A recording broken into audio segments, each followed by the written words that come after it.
Look, let's get it started. No pressure. And thank you to the dozens of attendees I see here in the list. I'm so grateful everyone's here. And I've spent a lot of time thinking and really putting together a presentation that I hope will create tremendous value for you. So let me get into slideshow mode and let's get going. So you heard my introduction. I don't need to go through it again, but definitely have a lot of experience in this space. Almost 30 years. I'll be 30 years in this space this year, actually. So starting in distribution, being president of a division at KeyHe, being president over at Jimbo's, at Vdriven, a professor of supply chain at the University of San Diego, and running the Recanted podcast. So definitely spent a lot of time in this space and work with so many emerging brands. So let's dig in. So this idea of ROI, and this is a lot of words here, but I will disambiguate it.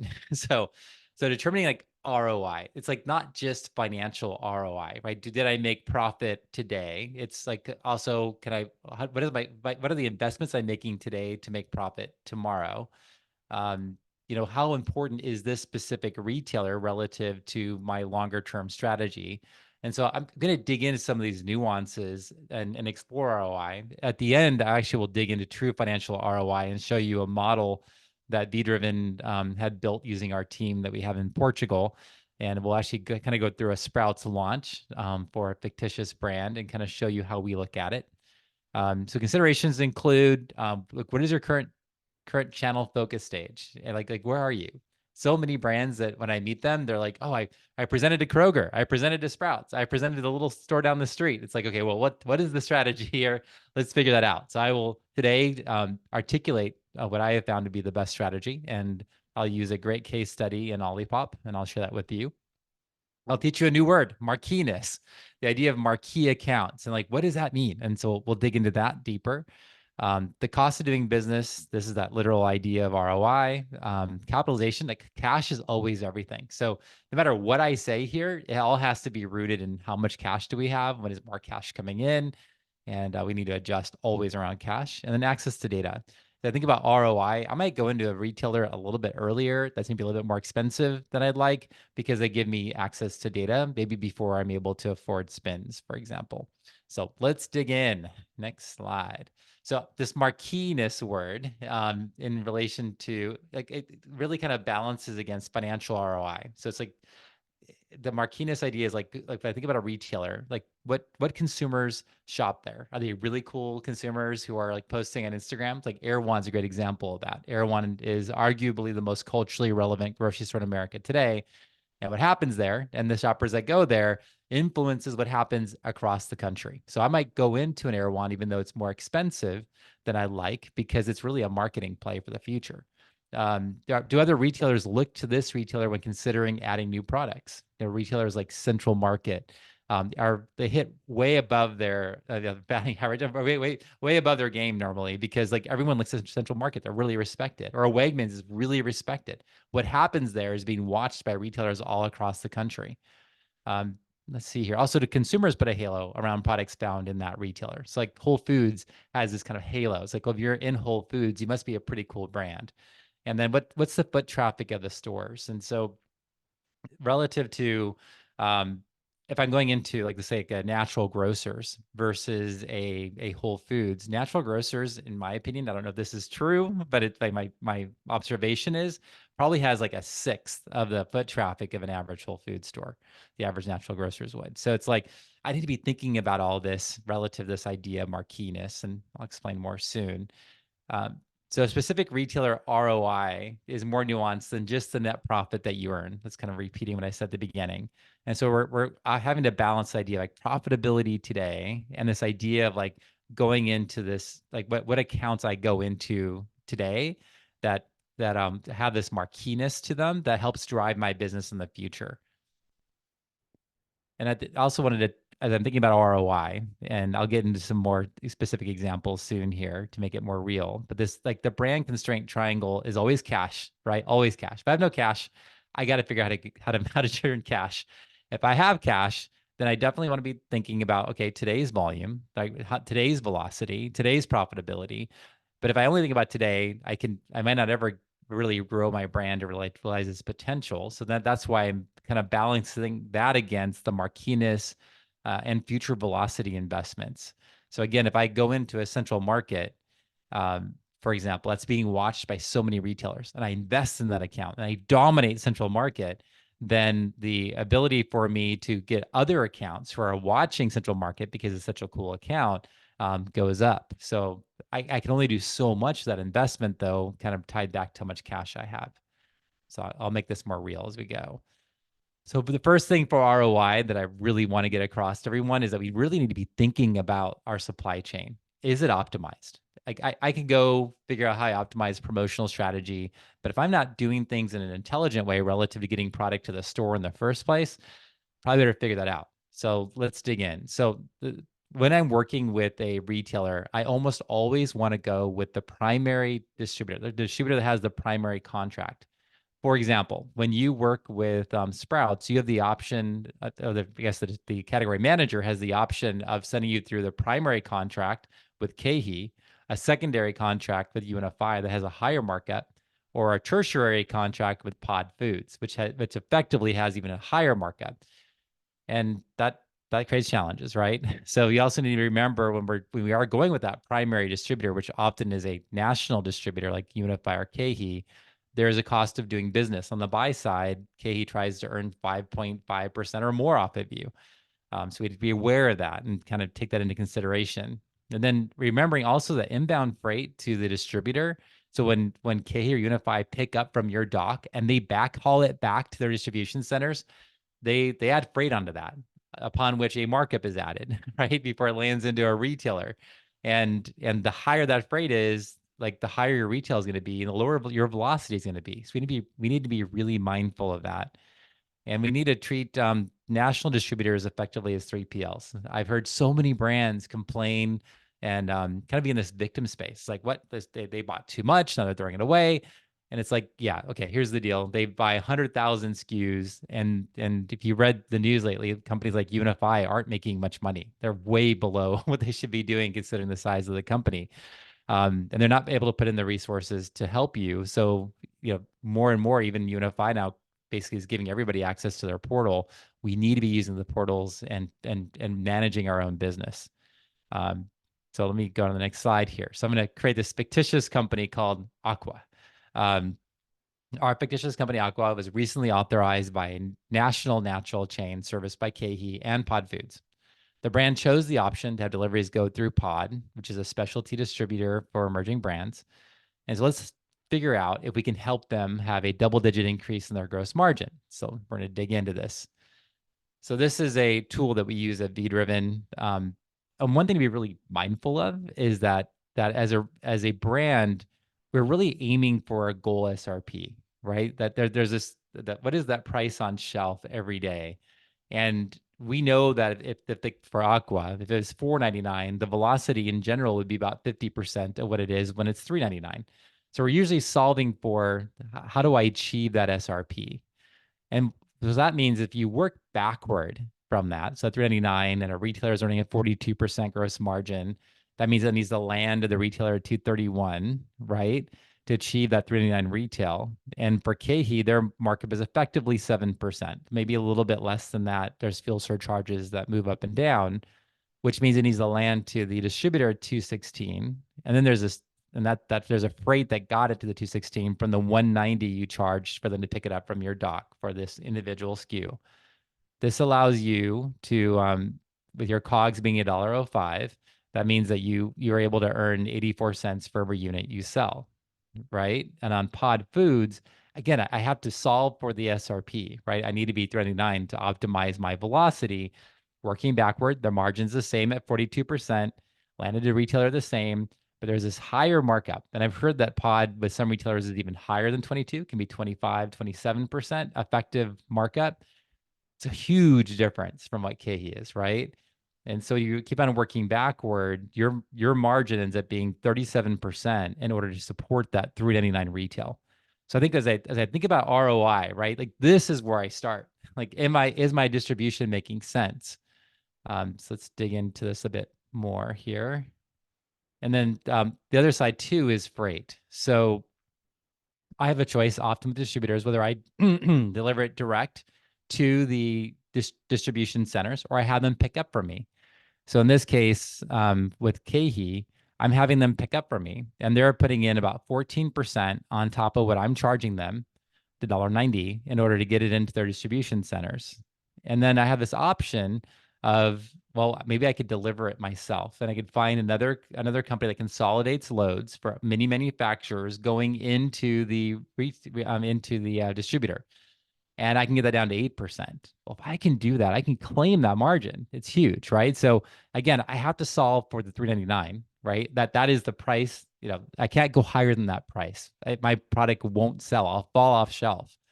So if I can lower the freight down from 14% of this FOB cost to 8%, my margin goes from 84 cents to 95 cents per unit. It's real dollars, right? Like this, it makes no sense to me. It makes no sense to me to not optimize this. And yet so many brands, even companies that are 10, 20, $30 million in volume, still have KeHE picking up, still have Unify picking up from them. So just really want to challenge brands on this relative to ROI. So moving to KeHE from Pod increased our margin from 37% to 45. Remember what I said earlier, that there's a kind of a minimum or a good guesstimate of a minimum charge to work with KeHE on the buy side. So them buying from you, it's going to cost you like the 2% terms. Their marketing allowances is going to be about 5.5 if you manage it really well. So you do give up some of that benefit, right? And like I said, I do think Pod's markups are effectively higher than what I said. So I think this is like at a minimum, you're going to gain 2% to the bottom line, which is still significant. And moving from KeHE freight, so you move to KeHE and then doing it your own deliveries to them increases your margin from 45 to 48. So overall, like 11%. If you net that down from the saying 5.5% cost of doing business, effectively we just increased your margin by 5.5%, which is a really, really big deal in our space. That's dollars you have available to be profitable or to invest back into the business. So that's where I start thinking about ROI. Let's get that right. And then we need our plan to conquer natural and conventional that is rooted in ROI as well. So I think Olipop's a great example. I got to watch a documentary on them, starting with 40 stores. They had a distributor. The distributor said, we won't bring you in until you find 100 stores. They found 40, and they got started. And now they are out of $200 million, probably $250 million a year in sales business after only 6 years. Think about that. Meteoric growth. And their approach was this, right? They didn't go into Walmart and Meijer and Publix day one. I don't know if they would have even taken them, but they hit the local stores. Those 40 stores in NorCal, they owned those stores in terms of like merchandising, in-store demonstrations.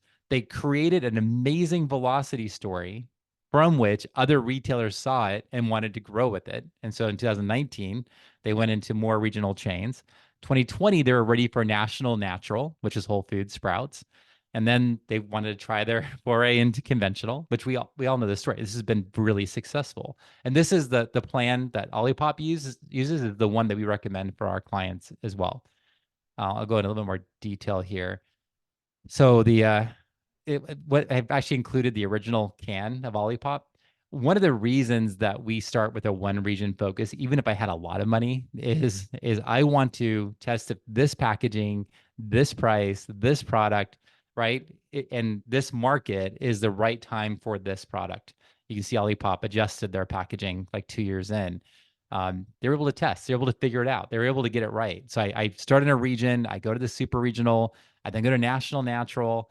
And then, and each one of these steps, I'm almost like validating a hypothesis. Does this product have a place in the market? Am I able to compete with everybody else in the set? Am I dominating? Am I showing that growth? And so many brands are able to dominate natural, and then when they go to conventional, it's a problem, right? A lot of brands really succeed in natural, but don't go to conventional well. But I'll tell you, like there's a stronger probability of success in conventional when I've been extremely successful in natural, like Olipop was. And of course, mass, which is like Target and Walmart, is oftentimes the last place you go. So let's keep on going. So thinking about ROI, this core is super important to think about. I mentioned this idea, the right product at the right time, do at the right cost of goods, hitting the correct retails. Do I have my manufacturing partner all taken care of, or am I doing self-manufacturing? And then so importantly is the branding and packaging. It's all I have to tell my story on shelf, right? That's all I got. And but my point here in the core is that if every investment I make in the core is like a 10x cheaper than the investment I would need to make in the kind of the teal area to make up for not getting the core right. If I don't have packaging and branding that resonates with my consumer, I can still get on shelf. I'll pay higher slotting fees. I can move it off shelf. I can send social nature aisle. I can pay tons of money on Instacart. I can do all these things, but it's much more effective when I spend the money to have packaging that resonates with consumers, when I have a product that consumers like and want to buy, in fact, crave. So that's where it starts. And then just going through this again, the friendly and easy retailers are where I want to start. And so I often propose Southern California. I want to be in Mothers. I want to be in Bristol. Erewhon I want to be in because of their cultural relevance. That's a marketing play. Lazy Acres. I'm validating in the next step my readiness for national natural accounts. I'm playing in super regionals. I want to launch in a region or two of Whole Foods. I want to do a Sprouts regional launch if I can. A chain like the Fresh Market, like where Wade came from, would be the next step. I typically don't want to go. I want to test here first. I want to test with these smaller guys. I want to get it right. I want to get my retail right. I want to get my promotional strategy right. Adjust my packaging, then go here. And if I dominate here, then I go here, right? But some brands, so many brands I meet want to go here first, right? And just I want to go to Publix, and it's like, well, I didn't validate the hypothesis first. I didn't make sure I got the core right. And yeah, I can go succeed there, but it's gonna be really, really expensive. And if I fail, that's a major cost as well. So let's keep on going. So I'll go skip on that too. So I hear this a lot. Like conventional retailers are re-itemizing with more innovative natural products. And I want to just challenge you, don't be tempted too soon. I call it the bullets before cannonballs approach.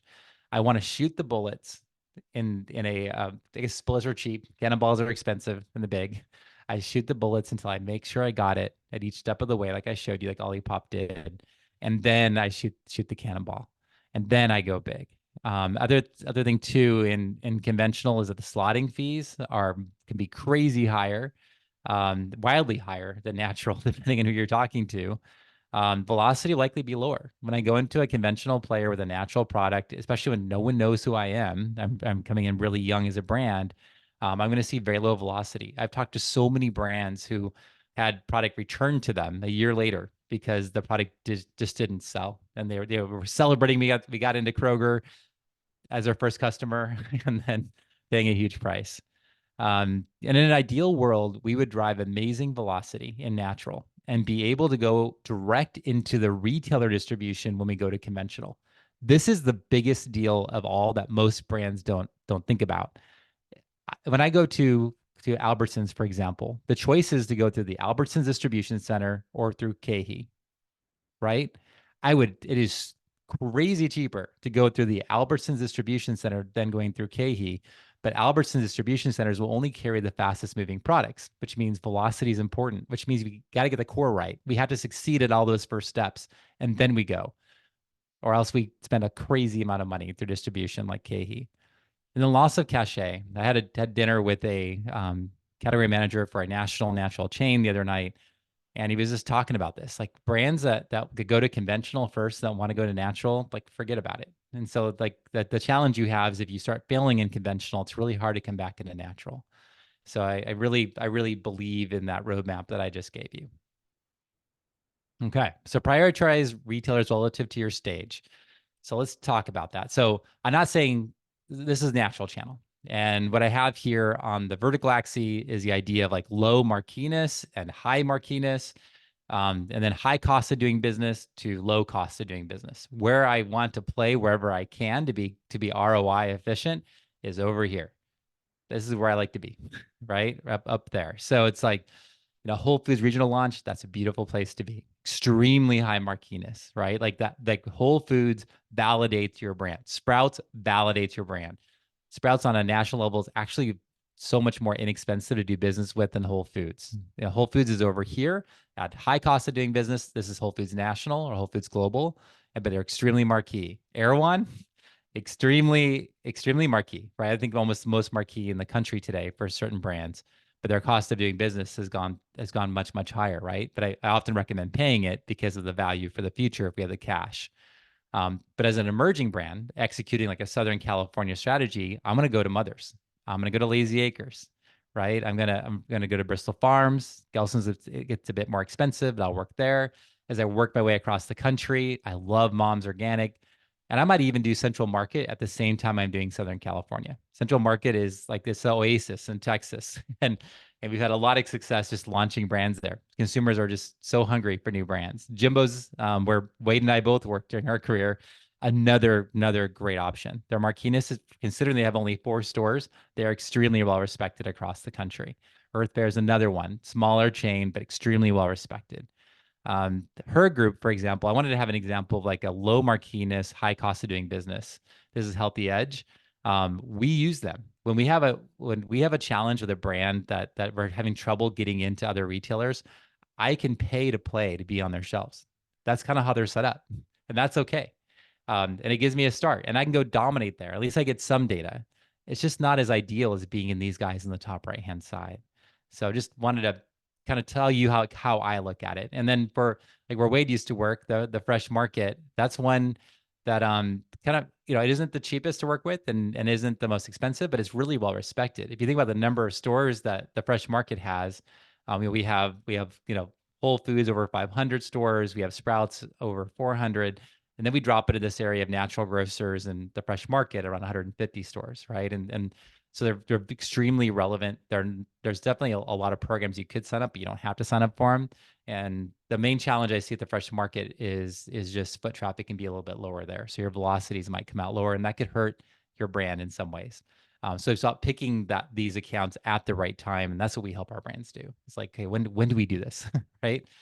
As we go into conventional, like I love Wegmans. I'll even do Wegmans while I'm still doing natural. Wegmans is kind of a specialty retailer, kind of Northeast, Mid-Atlantic even now. They give me free data. They give me actually the whole set. When I start selling at Wegmans, I can see all of my competitors and how I'm doing, all Void stores. Wegmans is just a great place to go, especially if I can't afford to buy syndicated data yet to make my case. Trader Joe's, I've had multiple brands that did not ever need to raise capital again because we worked with Trader Joe's. Usually it's going to be private label, but yeah. And then in fact, in all cases for me, when we've gotten brands into Trader Joe's, it's been doing a private label. We've even got one brand that was co-manufactured into Trader Joe's, which was huge. Publix is the first place I go after I've conquered natural. So I'm in Whole Foods Global. I'm in Sprouts National. Publix is one of the lowest cost, easiest to work with, no nonsense retailers you've ever met. HEB also in that same bucket. Those two are where I go.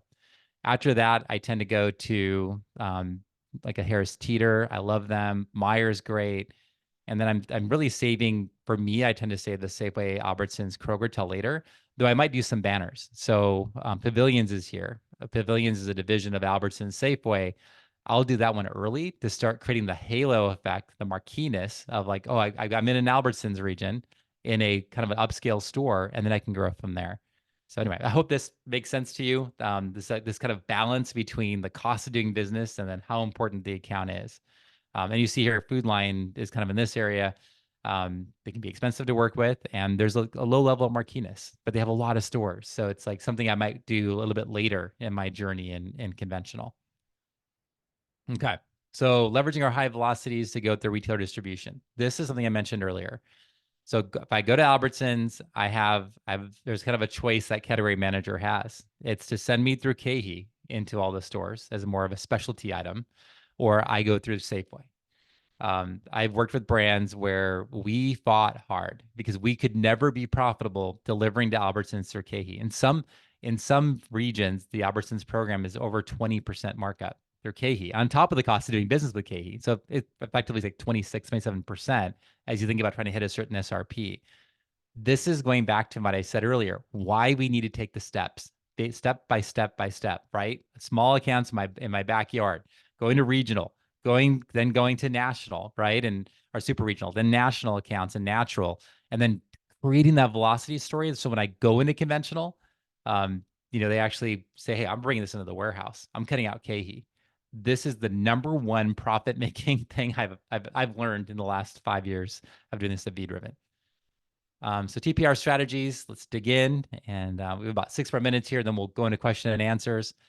So effective promotional strategies provide strong post-promotional lifts that endure and are built up over time. So this idea is like, I don't necessarily care how I do on the promotion. I care how I do after the promotion. And so this is an example of a brand that the pre-promotional volume at the retailer is right here, this kind of below this black line. We do a promo in January. All the green here shows the incremental lifts we're getting from the promotion. And then look at this beautiful place, this new plateau I have that's way higher than the pre-promotional lift. This is the most beautiful graph in the world to you as a brand. That promo, assuming it didn't break the bank, had amazing ROI. I claimed people tried my product, they liked it, and they kept on buying it. This is the goal of promotions, not just to sell here in promotional period, but after. And then the most beautiful graphs, you keep on seeing this growing velocity of this green incremental promotion over time. This is the win. So TPR strategies I wanted to share with you. When launching, avoid doing a promo month 1. Unless you must do a 15% opening distribution center OI with your distributor. So one thing a lot of people don't know is yes, KH and Unify require a 15% OI for opening up any new distribution center. So you may as well do a promo in that case, right? But you also can talk to KH about having those first 2 months over, not the first month when you launch. You can have it month 2, month 3, month 4 if you want starting.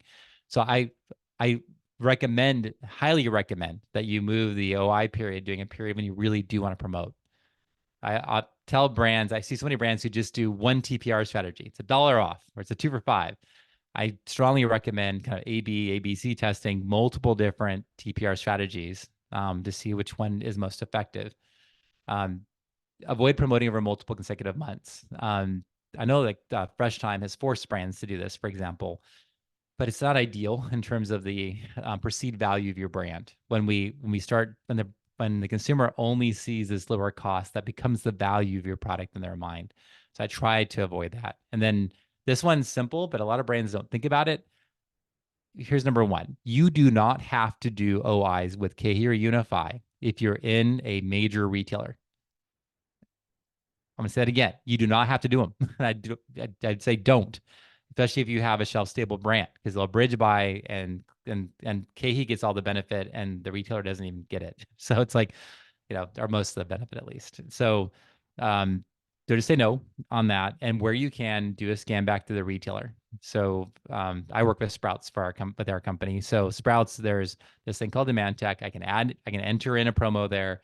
It scans back. I get a deduction through KH, but instead of paying like so much more, it's actually just paying a processing charge on it. So where I can, I want scan backs.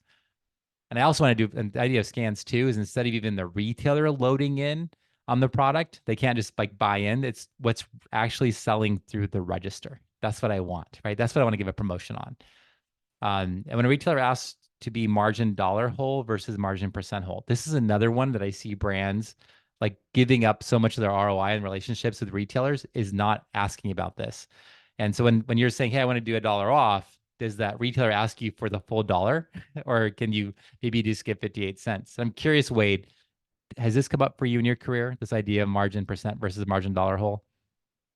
It has, but more often than not, the places I've been, we were focused more on the percent and driving that overall number on the bottom line versus dollar margin dollars. I feel like, I can say this now that that's being kind of greedy to focus on the dollars. Yeah, So absolutely, you want to steer towards the percent as often as you can. agreed. It's here's what it looks like. So some national natural retailers today will ask you to be margin dollar whole. Ask them. Yeah, I'm a small brand. Could we please do margin percent? The difference is I'm doing it $3.99 to $2.99, so $1 off promotion. If I'm margin dollar whole, I have to give them $1. I fund it penny for penny. The margin percent whole, based on these parameters of the retailer's gross margin, I only have to fund 58 cents of the dollar. That's what you want. And yet so many brands don't even ask, oh, yep, it has to be, penny for penny. No, it doesn't. In many cases, it is negotiable, and it's okay to ask in almost every case. So I'm going to give you this scenario. So I mentioned I had dinner with a category manager the other night, and he was telling me this scenario. So I've actually decided to just put it in this deck presentation for you all. This is more for a brand in year 3 or 4. So a national natural retailer offers you a secondary placement. It means instead of just being in your normal set, you're going to get maybe a bunker somewhere else. Your product will be 2 places in the store. And the retailer says, hey, I normally would give this to the national brand, but I'm going to give it to you as long as you agree to the BOGO. And the promo happens during a store-wide major event sale that generally results in a 30% higher foot traffic nationally for that month that they're doing the BOGO sale. The incremental cost for this promo compared to the 20% allowance you had envisioned is about $44,000. So it's going to cost you $44,000 more in that month to fund that BOGO versus what it would have cost you to do the 20% allowance. So what do you do? How do you evaluate this? This is a really key ROI question, right? Because initially the brand in question here said, no, I don't want to do it. And they, the category manager talked to the broker, talked back to the brand, and helped them understand it. So I'll help you understand how I look at it. So real quickly here, promo length is 1 month. Retailer everyday gross margin 42%. Everyday retail is $8.99. Normal velocity is 2.5. There's 3 SKUs in the set, 420 stores. Expected retention promo lift. That means that for every unit that I sell more on promotion than I sold before the promotion, I'm going to keep 20% of that, so 0.2, and then that'll be ongoing. And then our sell price distribution 427, our gross margin 45%. So under that scenario, the 20% promo that I originally wanted to do that would not have had the secondary placement, it would have cost me effectively negative 10,000, right? It would cost $10,000 to pull that off out of my pocket to make it happen. To do the BOGO is going to cost me $54,143. Look at the post promo part though. So this idea that I'm claiming more consumers who now stick to my brand. My velocity goes from 2.66 to a new velocity of 4.0. I claim back that difference of 44,000. I claim it back in 90 days. That's margin. I claim back $44,000 of margin in 90 days. And ideally now I have a new base that I'm building off of. So in this situation, if I had the cash, I would do this. It makes sense. I have a 3-month payback on that investment. I build a deeper relationship with our retailer. I create massive velocity numbers that everyone's going to see. It's huge, right? So I think we need ways of looking at this. And at our company, we built, like, this is one of the models we use to help us understand, like, hey, does this make sense or not? And then certainly there's some art to it. So preparing a 12-month pro forma income and cash flow statement. This is like, when you think about ROI, this is probably what you think about. I'm going to reshare my screen here in a second, and I'll show you this tool that we use, and should be done here in a couple of minutes. I'll go quickly through it. I'm going to reshare my screen. Share. Okay. And that, hopefully, Wade, do you see this massive spreadsheet? Okay, perfect. This is a lot of data, but this is something we had built offshore for us in Portugal by our team. And they did a great job. And so it's like, this takes into account the cost of doing business with the distributor. It takes into account how fast the distributor pays us. It takes into account when we have to pay our manufacturer for the product. So it's like, this is like your cash flow statement and income statement for this account. There's, in this case, I'm assuming slotting fees. In fact, I'm going to get rid of the slotting fees because I don't need to do that. And then just so you know, when you do a free fill, this model captures the idea that KeHE or Unified doesn't charge what you charge them for the product. They take the landed cost, which includes freight, and oftentimes mark that up by 40% before they to deduct it back from you. So it's just a huge money maker for them. That's one of the reasons you might want to do this number of units per case. That smaller case counts result in lower cost for free fills and also makes it easier for the retailer. This chain has 410 stores. Here's the cost of the free fill. We're going to do 2 ads. We negotiated 2 ads at $2,000 each. And you can see here for this retailer, and then going down here, again, we're always trying to hit this retail. We know we have to be at 349. We're working backward. We know we need to charge the distributor. And we actually do the freight ourselves. So we're landing it to the distributor at $1.86. Our margin is 45%. So that's great. So everything's in here. I have all of my paid ads. I have the 2 paid ads here. I have the TPRs by month. I always recommend not promoting month 1 if I can avoid it. I want to promote month 2. I always want to promote as a natural brand in January, maybe even be more aggressive because that's when people are looking to make changes in their buying habits. And then this model helps me see what's going on. So without this, you're flying blind, right? Like you kind of think it'll work out. But in this case, I know that the first couple of months I'm going to be negative. This is cash, negative $12,000. And over that year, it'll generate 170,000. So I feel good about this, right? Like this makes sense. In fact, if I didn't have the cash, I would go use a factor. I don't know if you've heard of that, but a factor would actually advance me money just on the POs from KeHE or Unify. So I could take care of this. The margin on the account for the year, this is margin by month. So for the year, I'll make $199,000. You can see down there on this account, this makes sense. So remember this number here on the cash at 170,000. If I increase the size of my case pack to 12, it drops it down a little bit to 170. Profit will drop a little bit. And then also if I drop my margin, let's say my margin is much lower. If I'm running 25% margin, you can see that our total number here, add this up, this is our cumulative cash balance, is way lower than it was. That's 10,869 at the end of the year compared to 45%. It's $170,000. So going back to, are we using efficient freight? Are we using the right distributor? Right? Have we gotten our costs of goods under control? Great. I can be profitable here, but without this, I really don't know what's going to happen. I don't know how the cash is going to hit me. So I highly recommend that you have some form of a model. Again, we use one at Vdriven. I think a lot of other companies have one, but make sure you're always modeling out any major launches before you do it. I've had too many brands run out of cash because of a launch that they didn't know would cost quite so much. Let me go back to sharing my screen, and I think we can quickly move into questions and answers here. Back to slideshow. Great. Yeah, that's it. So that was the ROI discussion. Feel free to scan this right now. I'll put it up again at the end. And Wade and I are happy to have conversations with you. But let's open questions and answers. I'll send it back to Sasha to moderate. All right. Thank you so much, Luke. That was a lot of good information, and we received a few questions. So I'll start with the question from Tim from Philosopher Foods. KeHE in theory pays more, but in practice makes it hard to actually receive that money. On the flip side, Pot Foods is consignment, which is a separate challenge for getting paid.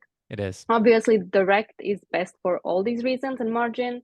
Yet does Sprouts actually allow you to use your own freight, and how to balance the above with the theoretical ROI? Great question. I love that one. I'll tackle it first. Number one is correct. With Pod Foods, it's consignment. You don't get paid until it actually sells. Sometimes KeHE's that way, especially in your opening orders. My contention is that KeHE in general, if you manage it well, will be your better option than working with Pod in general. If you're not able to manage it, I got it. And then Pod probably is a good choice. At least you have a fixed number. You know what that number is. You can budget for it. In terms of direct, if you're in health and beauty, sometimes it's possible to go direct with some retailers. In most cases, it is not. In natural. I can't think of any. I think Fresh Time, for example, has their own warehouse. Sprouts has a produce warehouse. But and Whole Foods has some warehouses that are primarily for produce as well. But in general, in the natural channel, we have to go through a distributor. That's just generally how it works out. And then as you go into conventional, and I want to make sure I'm really clear about that. In conventional, the biggest players all have their own self-distribution. And that's where I want to be in that self-distribution, because the distribution markups are generally, not always, higher in conventional because of a higher service level that distributor provides, including merchandising in conventional compared to natural, where it's like 6%, 8% markups in natural. So I hope I answered your question. Wade, anything else on that?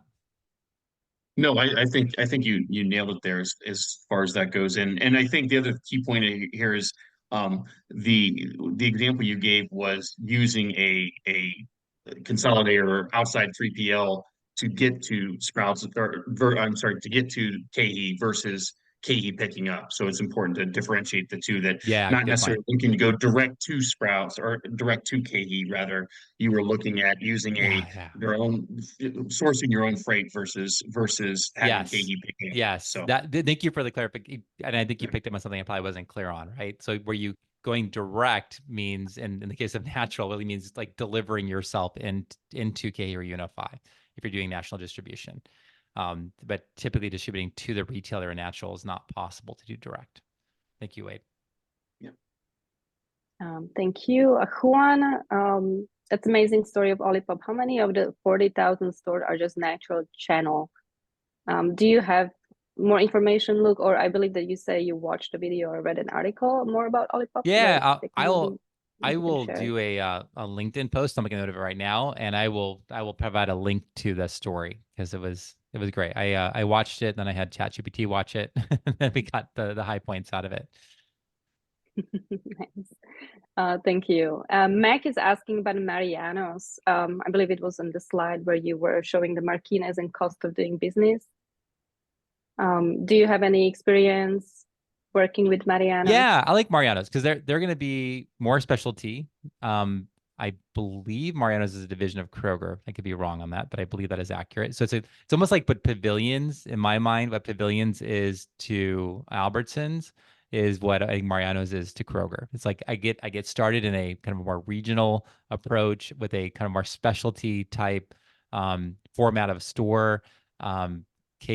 KeHE, I believe, does Mariano's, but I could be wrong on that as well. And so it could be part of my early strategy of starting to, like, I've already kind of been making some inroads into natural, and I'm starting to think about conventional. Then yeah, totally Mariano's. I think they have a great consumer. Wait, I don't know if you have any opinions on Mariano's. I don't really, and I see a comment in the chat, because we're getting both questions and answers as well as the chat, that Zach is saying that Mariano's is a Kroger division of Kroger. So just FYI. Mhm. But I don't have a lot of experience with them aside from stopping in store to check them out. Got it. All right, another question. Any guidance on margin percent and margin dollar at Whole Foods when having to figure in prime discounts during a sale event? You read the question again? I missed what you said. Okay, any guidance on margin percent and margin dollar at Whole Foods when having to Yeah. figure in prime discounts during a sale Oh event? gosh. So we have a special Google sheet that we use that that allows you to calculate the whole prime discount thing, and it's very complex. I have seen some of the merchants asking at Whole Foods asking for the penny for penny, and in general, I've seen them be, in my experience, been able to see them move off of that. So I think that's I think that's something, again, you want to negotiate, you want to ask where possible. And if you have specific questions on calculating promotions for Whole Foods, if you want to message me separately, I'll put a QR code, and I can bring up a spreadsheet for you that we use to calculate that all out. It's very complex. Awesome. Yes. Thank you, Luke. Melissa says that she needs the spreadsheet, ROI spreadsheet. I'm not sure if we'll be able to share that with you. Maybe a simplified version. Look, we can talk about if we can share with our community something. Yes, we can do that. Okay. Yes. Okay. Tim is asking, any recommended consolidated 3PLs to get to KeHE more affordably? Good question. It's actually a great question.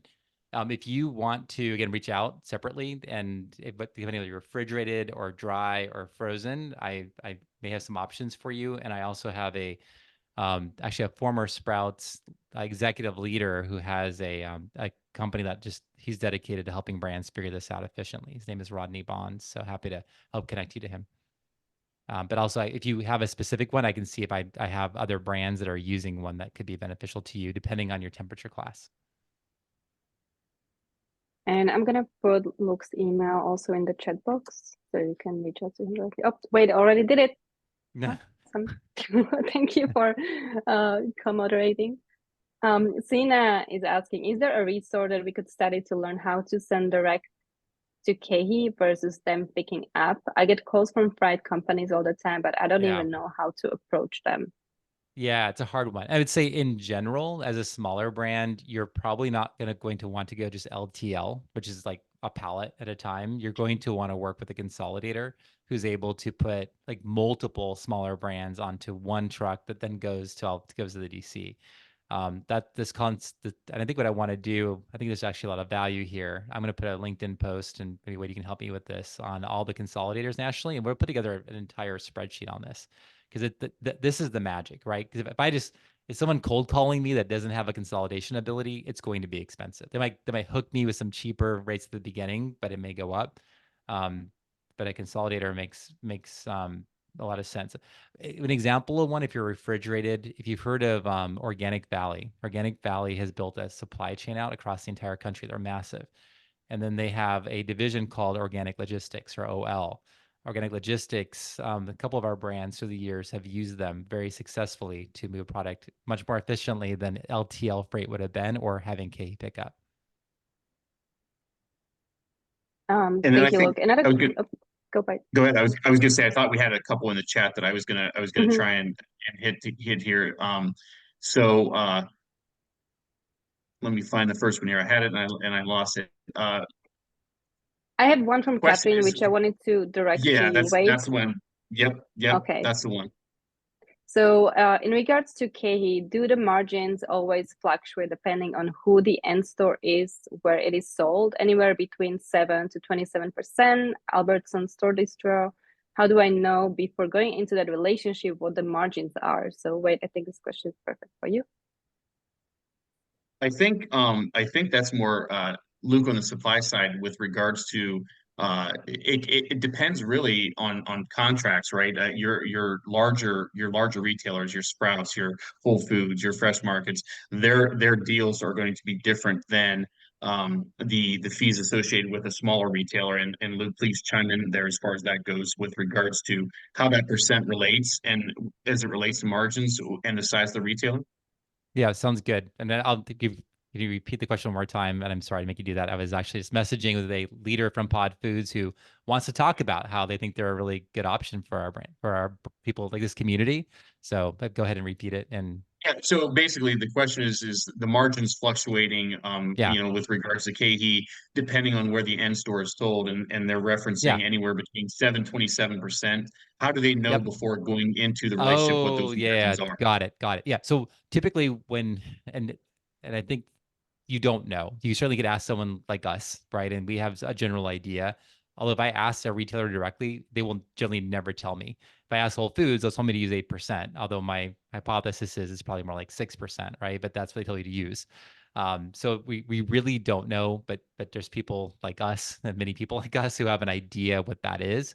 And then the other way to do it is to say, here's our SRP, here's our FOB cost, and then ideally here's our landed cost into distribution, and then let the retailer tell you if there's a challenge in achieving that SRP based on your pricing. That's generally how we approach it when I don't know the markup, or I don't have a good idea of the markup. And I'd say in general, for any major retailer, I'm going to know it within 50 basis points, 0.5%, maybe 100 basis point, 1% off.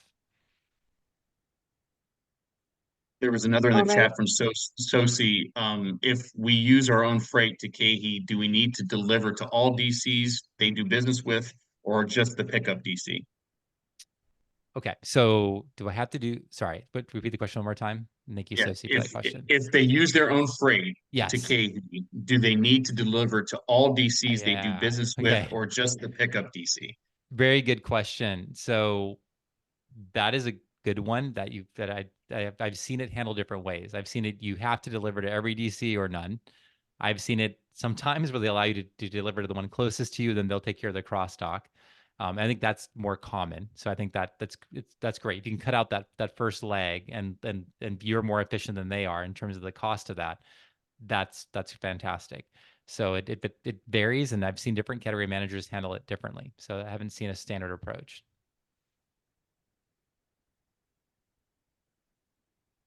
And I think we had one more in the Q&A about placement and the thoughts on placement in natural versus mainline in conventional counts like Stop and Shop. If you're a natural product, should you look to be placed in natural or mainline? That's a good point. Wade, I think you should answer that one because I don't know. Well, and I don't want to not answer the question, but what I would say about that is a lot of that's going to be dependent on the retailer. You may not have a choice Yeah. depending on the retailer. What I like to do, and I suggested and directed my category managers to do, was to ask you, you the brand, where you see yourself, where are you going to be most successful, and try to accommodate that request in my scope of doing business. But there are accounts that are going to dictate to you you're going to be in this set. They're not going to give you that option. Not everyone's going to say where are you going to sell the most, where can I put you, where would you like to be. So really, not to avoid the question, but it really can, and a lot of times is going to be retailer specific. Luke, do you see anything different as far Yeah, as that I goes? agree. I don't think it's like a democracy. I think you're in general, you're going to be told like where you probably belong by the category manager. And yeah, I think that it's a hard one in conventional because it depends on how conventional it is, right? In a Wegmans, I don't even know if they do separate like natural sets anymore, but I probably want to be in line. But if I'm going to be in a trying to think of like Southeastern grocers, I probably do want to be in the organic area, except if I'm shopping for healthy, there's not a lot of options. So I'm probably gonna go right to that set. So it's really going to vary depending on the retailer for me. Right. And I think the one thing that I want to say, there's so much you talked about it that is so valuable to the community. The one thing I wanted to really just kind of just reiterate again is that piece talking about TPRs during the first month. And there's so much there to wrap your head around. And I always like to, as a retailer, I always like to establish a price point before putting things on Yeah, promotion. That's point number one. Point number two is that when you start talking about larger accounts, and without the larger ones, right, hundreds of stores, execution of a reset or getting the product on the shelf doesn't happen immediately. It takes time, and in some cases, several weeks. So if you put a TPR in week one, but you don't get shelf placement until week three or week four, you've essentially wasted that promotional period. So there's so many reasons why you want to get a TPR out there as you put in your presentation on weeks, on month two, month three, and down the road, as opposed to right off the bat. Establish your price point, make sure your product's on the shelf, and then put the TPR out there. That's just so valuable. yep. And also never do a demo the first month because it's not gonna be there in 9 out of 10 cases. So yeah, Right. totally. Thank you, Wade. I think you hit it. Anything else, Sasha? Let me see. Gavin, just have a comment. Need to understand the retailer. Definitely, if you're launching at a retailer, you want to know who they are, how they work. And Nick, probably depends on what kind of natural item. Our eggs are considered natural, but we would always want to be placed in the Yeah, mainline set. totally. Yeah, that makes sense depending on the item, the category. That's great feedback. Awesome. I don't see any other questions, so maybe we can give a few seconds. Anyone who would like to ask a few last questions or share some comments. I also noticed a lot of questions were about distribution and promotion, and I want to invite you to check out our YouTube channel where we have all the master classes available to view, so you can learn more about the distribution, about deductions. There are multiple topics that will be definitely very valuable for you. And here's the QR code if you'd like to schedule a call with Wade and Luke and discuss any challenges maybe you are having and you want to grow your brand. They are here for you to answer any questions. And well, thank you so much, Luke. Luke and Wade, any last thoughts before we close this? I'll go first and just say thank you. I appreciate the attendance was amazing today. The questions were really thoughtful, and I love the insightful thoughts and questions that came up today. And Wade.